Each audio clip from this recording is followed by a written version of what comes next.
प्रिय भक्तों, राधे राधे। कभी कभी हमारे जीवन में ऐसा समय आता है जब मेहनत तो बहुत होती है, लेकिन परिणाम वैसा नहीं मिलता जैसा हम चाहते हैं। घर में कमाई आती है मगर टिकती नहीं। छोटी छोटी बातों पर तनाव होने लगता है, मन अशांत रहता है और ऐसा लगता है जैसे परिस्थितियां हमारे पक्ष में ही नहीं है। ऐसे समय में हमें केवल बाहरी परिस्थितियों को दोष देने के बजाय अपने जीवन की छोटी छोटी आदतों पर भी ध्यान देना चाहिए, क्योंकि हमारा घर केवल ईंट पत्थर से नहीं बनता। घर का वातावरण हमारे व्यवहार, विचार, भोजन, स्वच्छता और आपसी प्रेम से बनता है।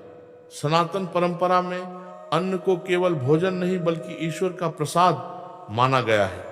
इसी कारण हमारे बड़े बुजुर्ग हमेशा कहते आए हैं कि अन्न का अनादर नहीं करना चाहिए। आज की इस वीडियो में हम इसी विषय को समझेंगे। रसोई में किन बातों का ध्यान रखना चाहिए, भोजन के साथ हमारा व्यवहार कैसा होना चाहिए और घर के पूजा स्थान को किस प्रकार शांत एवं व्यवस्थित रखा जा सकता है। लेकिन एक बात पहले ही समझ लीजिए, इन बातों को डर के कारण मत अपनाइए। इन्हें अपने जीवन में स्वच्छता, अनुशासन, कृतज्ञता और श्रद्धा के रूप में अपनाइए। अन्न का सम्मान क्यों जरूरी है? जब घर में भोजन बनता है तो उसके पीछे किसी एक व्यक्ति की मेहनत नहीं होती।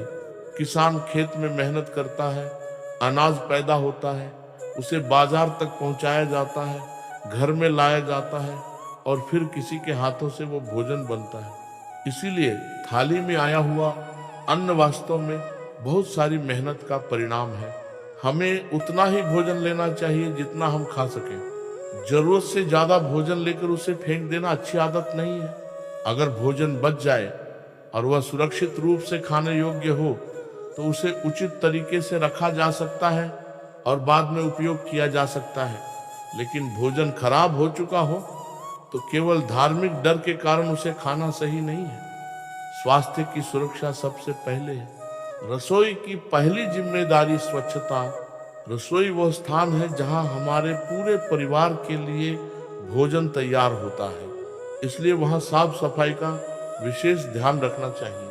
खाना बनाने से पहले हाथ अच्छी तरह धोना, इस्तेमाल होने वाले बर्तनों को साफ रखना, कच्चे और पके भोजन को उचित तरीके से अलग रखना और रसोई को नियमित रूप से साफ करना, ये सभी अच्छी आदतें हैं। धार्मिक दृष्टि से भी स्वच्छता को बहुत महत्व दिया गया है और वैज्ञानिक दृष्टि से भी साफ सफाई स्वास्थ्य के लिए जरूरी है। इसलिए रसोई की सफाई को केवल परंपरा न समझें, यह पूरे परिवार के स्वास्थ्य की जिम्मेदारी है। भोजन बनाते समय मन की स्थिति। एक और सुंदर बात हमारे बुजुर्ग कहा करते थे कि भोजन बनाते समय मन शांत रखना चाहिए। सोचिए, अगर कोई व्यक्ति बहुत गुस्से में है और उसी समय खाना बना रहा है तो उसका पूरा ध्यान भोजन पर नहीं होगा। इसके विपरीत जब भोजन प्रेम और शांति से बनाया जाता है तो परिवार के साथ बैठकर भोजन करने का अनुभव भी बेहतर होता है। इसलिए भोजन बनाते समय जितना संभव हो क्रोध, जल्दबाजी और तनाव से बचने का प्रयास करें। भोजन को ईश्वर का धन्यवाद देकर ग्रहण करना मन में कृतज्ञता पैदा करता है। बची हुई रोटी का क्या करें? बहुत से घरों में रात की रोटी बच जाती है। ऐसे में उसे देखकर तुरंत फेंक देना आवश्यक नहीं है।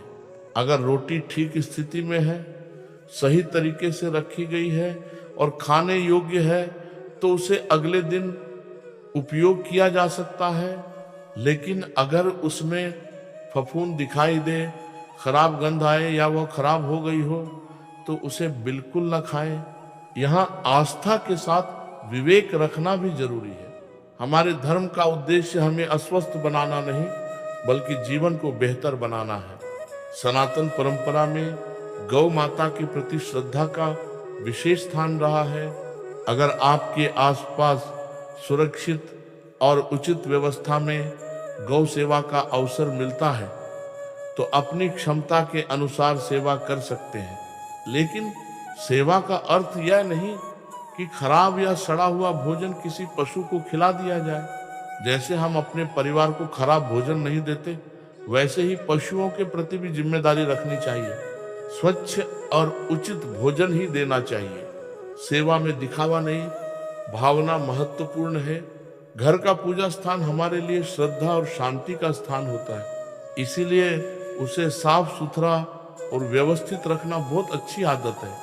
वहाँ आवश्यकता से अधिक वस्तुएं जमा करने के बजाय कुछ आवश्यक और प्रिय धार्मिक वस्तुएं ही रखें। दीपक, घंटी, शंख, कलश या अन्य पूजन सामग्री रखना आपकी परंपरा और श्रद्धा पर निर्भर करता है। सबसे महत्वपूर्ण बात यह है कि पूजा स्थान को साफ रखा जाए और वहां बैठकर कुछ समय मन को शांत किया जाए। आजकल घर छोटे होते जा रहे हैं, इसलिए हर व्यक्ति के पास अलग पूजा कक्ष हो यह संभव नहीं।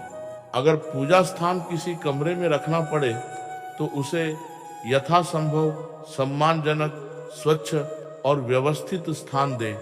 पति पत्नी के निजी जीवन को लेकर अनावश्यक भय पैदा करने की आवश्यकता नहीं है। धर्म का उद्देश्य परिवार में डर पैदा करना नहीं, बल्कि मर्यादा, सम्मान और सद्भाव सिखाना है। इसीलिए किसी भी बात को लेकर अपने मन में अपराध बोध या डर पैदा न करें। घर में टूटे हुए बर्तन, बेकार सामान या ऐसी वस्तुएं जिन्हें लंबे समय से इस्तेमाल नहीं किया जा रहा है, उन्हें लगातार जमा करते रहना अच्छी आदत नहीं है। इसका कारण केवल वास्तु या धार्मिक मान्यता नहीं है। अव्यवस्थित घर मन को भी बोझिल कर सकता है। इसलिए समय समय पर घर की सफाई करें और जो वस्तुएं उपयोग में नहीं है उन्हें उचित तरीके से अलग कर दें। एक साफ और व्यवस्थित घर मन को भी हल्का महसूस करा सकता है। खाना बनाते समय बालों को बांधकर रखना अच्छा है। रसोई में चाकू और अन्य धारदार वस्तुओं को सुरक्षित स्थान पर रखें। बचे हुए भोजन को उचित तरीके से ढककर रखें और सबसे जरूरी भोजन को लेकर लापरवाही न करें। ये छोटी बातें हैं, लेकिन परिवार के स्वास्थ्य और व्यवस्था पर इनका बड़ा प्रभाव पड़ सकता है। भक्तों, एक बात हमेशा याद रखिए, जिस घर में पैसा तो बहुत हो लेकिन प्रेम न हो, वहां भी शांति नहीं मिलती।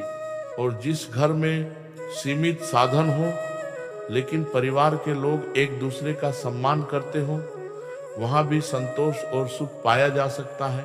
इसलिए माता लक्ष्मी की कृपा की कामना करने के साथ हमें अपने व्यवहार में भी विनम्रता, मेहनत, ईमानदारी और संतोष लाना चाहिए। केवल कोई एक उपाय कर लेने से जीवन की हर समस्या अपने आप समाप्त हो जाएगी, ऐसा दावा करना उचित नहीं है। उपाय अगर करें तो श्रद्धा के साथ करें, लेकिन अपनी मेहनत और जिम्मेदारियों को कभी न छोड़ें। आज से एक संकल्प लीजिए, मैं अन्न का अनादर नहीं करूंगा। मैं आवश्यकता के अनुसार ही भोजन लूंगा। मैं अपने घर और रसोई को साफ रखूंगा।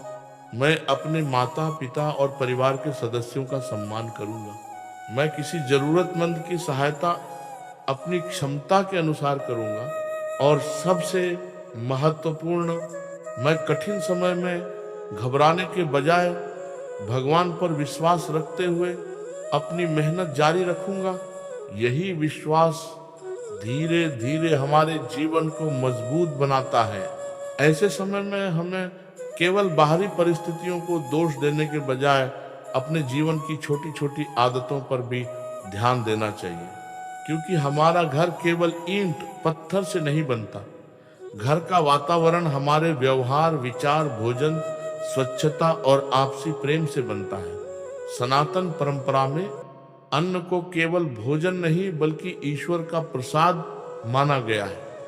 इसी कारण हमारे बड़े बुजुर्ग हमेशा कहते आए हैं कि अन्न का अनादर नहीं करना चाहिए। आज की इस वीडियो में हम इसी विषय को समझेंगे।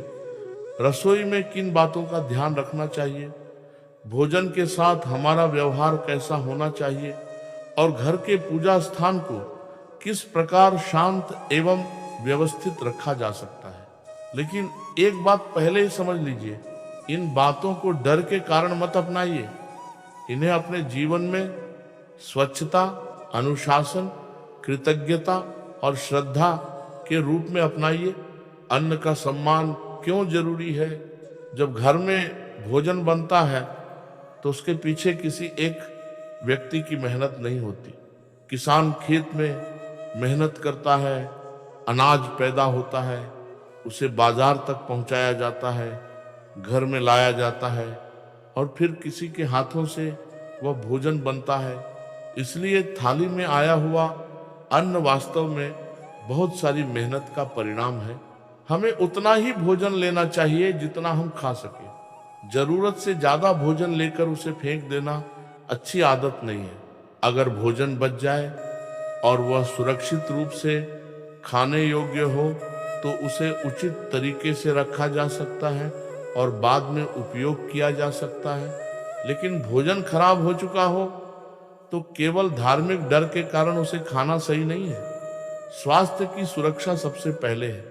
रसोई की पहली जिम्मेदारी स्वच्छता। रसोई वह स्थान है जहां हमारे पूरे परिवार के लिए भोजन तैयार होता है, इसलिए वहां साफ सफाई का विशेष ध्यान रखना चाहिए। खाना बनाने से पहले हाथ अच्छी तरह धोना, इस्तेमाल होने वाले बर्तनों को साफ रखना, कच्चे और पके भोजन को उचित तरीके से अलग रखना और रसोई को नियमित रूप से साफ करना, ये सभी अच्छी आदतें हैं। धार्मिक दृष्टि से भी स्वच्छता को बहुत महत्व दिया गया है और वैज्ञानिक दृष्टि से भी साफ सफाई स्वास्थ्य के लिए जरूरी है। इसलिए रसोई की सफाई को केवल परंपरा न समझें, यह पूरे परिवार के स्वास्थ्य की जिम्मेदारी है। एक और सुंदर बात हमारे बुजुर्ग कहा करते थे कि भोजन बनाते समय मन शांत रखना चाहिए। सोचिए, अगर कोई व्यक्ति बहुत गुस्से में है और उसी समय खाना बना रहा है तो उसका पूरा ध्यान भोजन पर नहीं होगा। इसके विपरीत जब भोजन प्रेम और शांति से बनाया जाता है तो परिवार के साथ बैठकर भोजन करने का अनुभव भी बेहतर होता है। इसलिए भोजन बनाते समय जितना संभव हो क्रोध, जल्दबाजी और तनाव से बचने का प्रयास करें।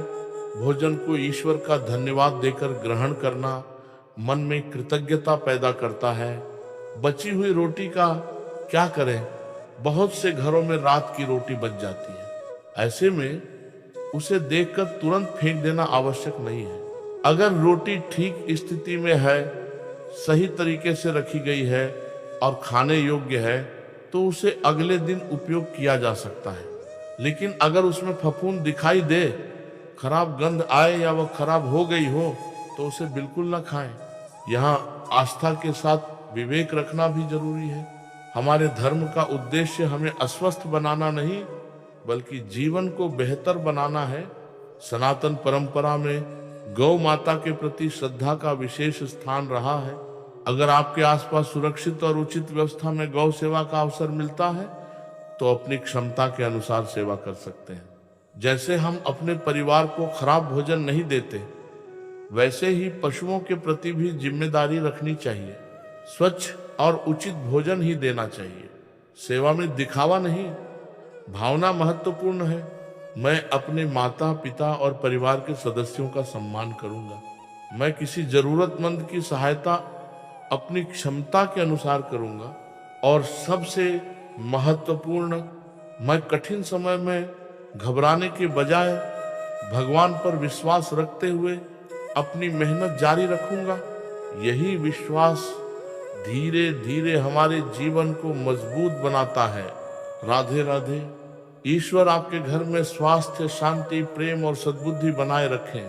अगर यह विचार आपको अच्छा लगा हो तो इसे अपने परिवार के साथ जरूर साझा करें ताकि हम सब मिलकर अन्न का सम्मान, स्वच्छता और अच्छे संस्कारों को अपने जीवन का हिस्सा बना सकें। राधा रानी की कृपा आप सभी पर बनी रहे। भक्तों, मिलते हैं कल दूसरे कार्यक्रम में।